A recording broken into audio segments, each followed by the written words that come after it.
Hey guys, welcome to another episode of the Rocket Chiro podcast, a business and marketing podcast for chiropractors. My name's Jerry. I'm your host. I'm a former chiropractor. I help chiropractors now with websites and local search. I help new chiropractors get started, stuck chiropractors get unstuck, and I host this little podcast. Today we are going to talk about the ugly truth behind SEO and local search, the thing that I don't think a lot of people are saying out loud, but it is what you need to know so that you don't waste a bunch of money on SEO and AI search trying to rank higher when it might be possible that it's impossible. So we're going to talk about that on this episode. Before I get into that, I do want to say that if you want a better chiropractic website, you can reach out to me through Rocket Chiro. If you're one of my existing clients and you want help with local search, reach out to me and talk to me. I don't work with clients with local search if they aren't a website client of mine, so just keep that in mind. If you would like me to look at your website and SEO and just give you some recommendations, some tips, no obligation, no pressure from me, you can request a website and SEO review at rocketchiro.com. If you want to go beyond the podcast, you're just getting started as a chiropractor, or you've been out for a little while and you're feeling a little bit stuck, then check out my Next Step program. It's just a great place. Whether you're a member for a month or member for 6 months or member for a year, it's a great place where you can get a library of information that goes above and beyond the podcast, and you also get access to me, so I'll answer questions for you along the way. All that can be found at rocketchiro.com. All right, so something I've noticed over the years is, and this is especially true, I think, over the last couple years, is that a lot has changed. And one of the things that I think is a little bit disingenuous with the way that SEO and like AI search is presented to chiropractors, and this is true for all small businesses, is that it's presented as if it's a level playing field. The idea would be that if you do this, this, and this, you can rank first on Google and you can start getting patients from Google. If you do this, this, and this, you can start ranking well with ChatGPT or some sort of AI platform, and you can start getting patients from it. And that sounds really straightforward, and it sounds very linear, and it makes you think that, like, because the people that have this discussion, also there's usually an urgency behind their voice of like, you want to do this, you got to do this. Like, Google's dead, now it's AI. Or if you're not on the top of Google, you're invisible, and you're not going to survive as a chiropractor. And there's a couple things I want to say about that. First thing I want to say is this, is that there are very successful practices that don't get patients from the internet, like from Google search or from AI. They get patients from referrals, they get patients from networking, they get patients from social media, they get patients from old school advertising, Google ads. Like, there's a lot of ways to get patients. And so if you're in a situation where you feel like, man, I have to do this, otherwise I'm going to starve to death, that's not true. But the other thing that's not true, which nobody says, or at least most people don't say about AI and SEO, is you might be in a situation that even if you want to do well in that category, you can't. It's going to be impossible. Now let me explain, because I think 10, 15 years ago, this was not true. I think 10 or 15 years ago, there was more of a level playing field that if you did X, Y, Z, you were going to benefit from X, Y, Z. You were going to start getting patients from search. The problem is this. I've told you guys before on this podcast that rank is about trust. So the easiest way to think about ranking, whether it's AI or SEO, Google, whatever, is that you're building trust with the platform. So in the same way that, like, the reason I would refer to my chiropractor is because I've had a good experience with him. I trust him. He has done good work. I've had a good, outcomes. So I would refer to him.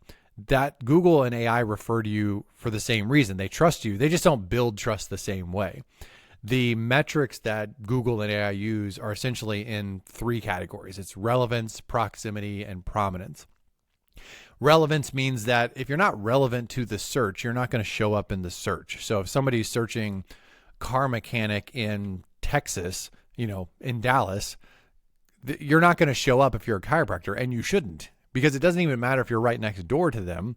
You're not a car mechanic in Dallas. You're a chiropractor. So I know that sounds simple, and maybe I don't even have to get into that, but you do have to be relevant to the search. And this is going to be true for sports chiropractic, pediatric chiropractic, Gonstead, activator, AK, upper cervical, any of the little things that you want to be relevant for.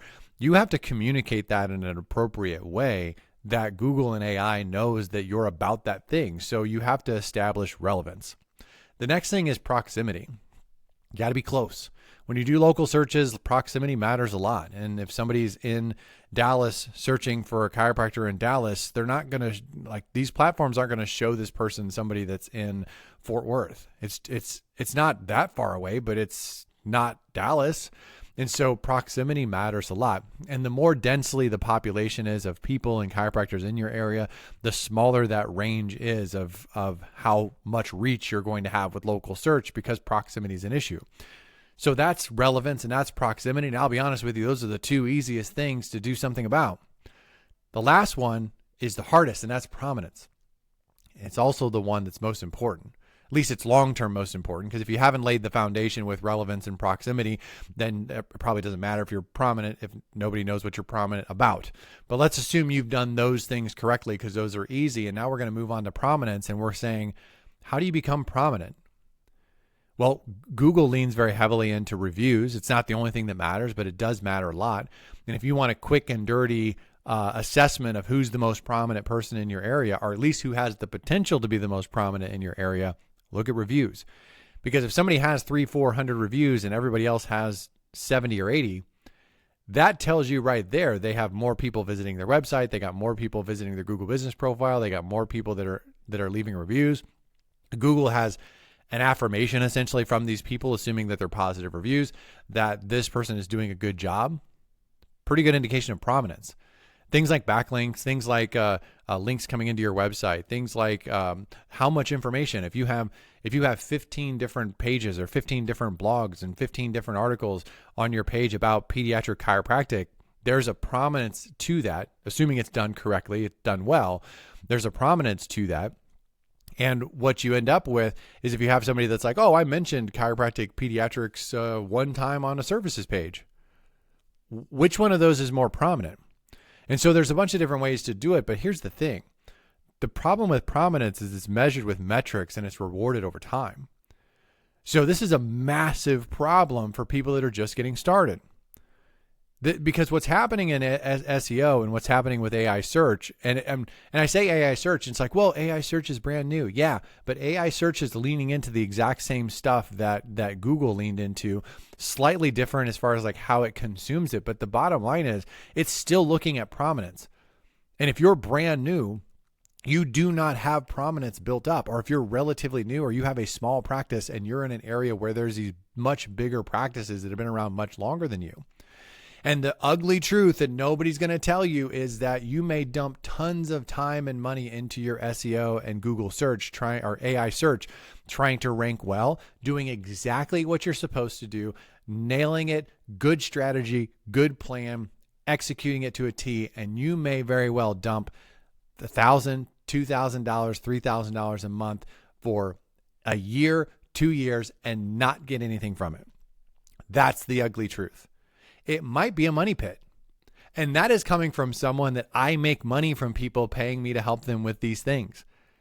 So essentially I'm talking myself out of business. And you'll hear me if you've done a practice assessment recently with me or a website SEO review. I used to call it a practice assessment. Sorry. If you've done that with me recently and I've looked at your stuff and you're relatively new and you're asking me about AI, and you've probably heard me say this on the assessment where I'm like, listen, spending a bunch of money on this right now may not be the right thing to do. Now, what does that mean? Does that mean you just punt on SEO and AI search? Maybe. Now, not entirely. Don't be crazy. But what I mean by maybe is this.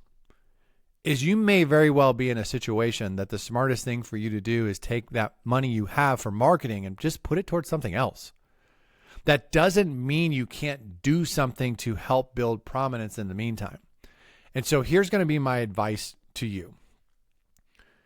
If you are someone who's in a low competition area, and like I said, the easiest way to assess this, just look at reviews. How many reviews they have, how many reviews do you have? That's not the only thing that matters at all, but it's just the quick and dirty, easiest way to assess what your situation is. Look at the people that are around you that you know are the biggest practices, that have the most patients coming in, that they're the most known. How many reviews they have relative to you? That's quick and dirty, easiest way. If you're in a low competition area where it's like, hey, the top chiropractor has 150 reviews or less, it might be a good time to spend that extra money on SEO and AI search stuff. And the reason I say that is because you may very well be in a position. Now, if you have one review and they all have 150 like that, you might want to, do a little bit extra before, build a little bit of a foundation before you head down that road. But if you're in a situation where you're pretty close, I even have clients that have jumped on board with me recently. They have more reviews than the average chiropractor in their area, and they're not doing well in Google search and they're not doing well in AI. Well, I look at that person and I'm like, hey, you are ripe to improve your situation because you have a really solid prominence foundation here. If we start doing the things that we can do and we start doing that ABC stuff that everybody tells you, just do it and you'll rank well. This is a person that may actually benefit from that. So if you're in a situation that's low competition or you have a good foundation of prominence built up where you have just as many reviews or more reviews than everybody else, or you're pretty darn close to the top people in your area, it might be time to mash the gas pedal, because here's what's going to happen. If you don't, the gap is just going to get wider. It just is. And that's not me I'm not scare tactics. I'm not trying to convince you to do something that you don't have the budget for or anything like that. So I'm just telling you, the gap between the haves and the haves not has just gotten wider over the last 5-10 years. And if you wait another 5 years and you're like, oh, I think I'm going to start messing with AI. Well, it's just a steeper hill to climb, because the people that are doing it well, not only do you have to do the things that you're supposed to be doing to build trust with the platform, you have to do it to a level that not only builds trust, but overcomes the trust that has been built by somebody else. It's a big ask. And the longer you wait, the bigger the ask it is. So if you're in a spot where you may benefit, now's the time to do something. For the rest of you, because I know a lot of guys that listen to my podcast are new or they're in the growth phase, they're really kind of struggling, I would just put a hold on spending money on SEO. And now the exception to that might be if you want to pay someone to do your website for you. Like if you're paying someone to do your website for you, now I'm not talking about their up level service, because I know that companies I'm not going to name companies. There's companies that work with chiropractors that they're always offering you an up-level service. Oh, if you want the SEO package, that's $500. If you want the premium SEO package, that's whatever. I'm not saying, I don't have a problem with that. I do the same thing with my clients. I offer them the ability to spend more money on SEO. But the basic level website should have your foundational SEO set up properly. And that's something that, when we talk about relevance and proximity, if you're not doing the foundational stuff on your website correct, then that's a problem. Now, and I see that mostly in chiropractors that are doing their own website because they just don't know what to do. But if you're paying for it to be done, that stuff should be done on your website. So that might be an exception to where I say don't spend money on SEO, because in that case, you're spending money on a website. It just includes the foundational SEO that should be done correctly on the site. Now, the reason your website might be important, and I say this when I do the website and SEO assessment, is that even if you're not getting people from search, people that are referred to you, people that drive by and see your sign, people that saw you at a health fair, people that have heard about you, people that saw your commercial, people that saw you on social media, they very well might end up on your website. So I think a website matters no matter whether you're getting people from search or not. If you're going to pay for that website, just make sure the foundational stuff is done correctly. What else can you do? Get more reviews. You do not need to pay for an extra service to get more reviews. You need to have good systems. I've talked about it on this podcast till I'm blue in the face. You just need to have good systems. You need to ask. You need to make it easy. Get more reviews. Make that the culture of your practice where reviews are normal. Next, foundation. Get the foundational stuff on your website in order. We talked about that already. Number 3, get your citations in order. So your big citations are going to be your Google Business Profile, Apple Maps, Bing Places, Yelp. Those are going to be your 4. Don't pay for Yelp. Yelp is stupid, but get a profile on Yelp and fill it out as completely as possible and ignore all the calls that they give you trying to sell you something. Next is just get backlinks, and get backlinks through networking and through collaboration, through relationships. Local backlinks, if you're part of a group, make sure they're linking to you. If you may be recommending somebody or recommending people in your area and they might be recommending you that, make sure that you're linking back and forth. If you're in a BNI group, make sure you're getting a link. If you're in the chamber, make sure you're getting a link. You want to get as many backlinks as possible into your website, because each of those backlinks are adding authority to your website. Don't pay for junk backlinks. I would even say don't pay for quality backlinks. Because generally what happens when you pay for quality backlinks, and I know this because I've tested this on my own website, is that I paid for expensive backlinks with the idea of I'm going to see how this does. And if it works really well, it might be worth doing this for my clients. And what I saw is that the backlinks showed up. The backlinks drove a little bit additional traffic to my website, not a lot, but a little bit. And then as soon as a period of time went by, which is relatively short, those backlinks went away. Because the people I bought the backlinks for are in the business of selling backlinks. And if another person comes along that needs my backlink and I'm not paying them anymore, guess what they're going to do? They're going to sell that backlink to somebody else. And so I am not a fan of paying for backlinks. I think it's a money pit most of the time.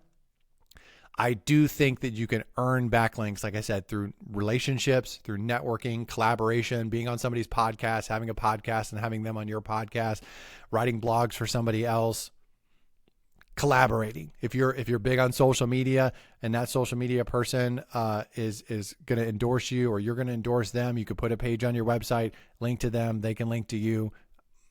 The more the better. Obviously, the more prominent that website is that's linking to you, the better. But local backlinks are really, really important. And you can get them and they don't cost you anything if you're just building relationships. So when do you invest money? There's two criteria. This is sort of just quick and dirty criteria. But if you're in a position to benefit from SEO, which would simply be, like I said, I would say a general rule is if you have about 75% of the reviews as the top people in your area or more, I would say that puts you in a good spot of maybe it's time to spend a little money. Also, along with that, this is the secondary qualifier. It's not life or death. If you're spending your last dollars on SEO, hoping that it's going to or AI search, and hoping that it's going to change next month. I've had clients do this that are website clients of mine. They're just kind of in a tough spot, kind of in a struggling spot. And they've said to me, I think I might want to do the SEO. And I could tell by the way they're saying it and all the conversations that we've had that it's this person's not in a great place financially, not even in a good place financially. I'll talk them down. I'll just be listen, don't do that. Don't spend that money somewhere else. Because if you're going to, if you can't afford to spend, even a trial run, if you're going to spend 3 to 6 months on it, you have to be willing to spend 3 to 6 months on it and not get anything from it. Now, I hope that's not the case. And I would say for most of my clients, when I've kind of vetted them, that's not the case. But there are situations when you're new and you're getting started and you have a little ways to go, you could be in a situation where you got to spend some money before you're even going to see anything. And it's going to be several months before anything happens. And so it needs to be important that if you're getting to the point where you're saying, hey, I think I'm going to spend some money on this, on SEO or on AI, it can't be life or death. It can't be this is the last $1,000 I have. I don't think that's wise. I think if it's the last $1,000 you have, spend it on Google ads, spend it on Instagram ads, spend it on printing out flyers and walking around and handing out your flyers. Do something else. I think it's probably a better way to spend that money. All right, guys, that's it. That's the ugly truth. Bad news is the rich are getting richer. The good news is you can still get patients even if it's a little bit unattainable for SEO for you, at least at this point in time. I'm done. I'm out of here. Thank you for listening. Thank you for subscribing. If you know a chiropractor that could benefit from the podcast and doesn't listen to it, please share it with them. Share it on your social. I greatly, greatly appreciate it. If you want to leave a review for the podcast, you can do it in Apple Podcasts, or you can do it on Google. If there's a link in the footer of rocketchiro.com that takes you to our Google page. I will talk to you guys on the next episode. See ya.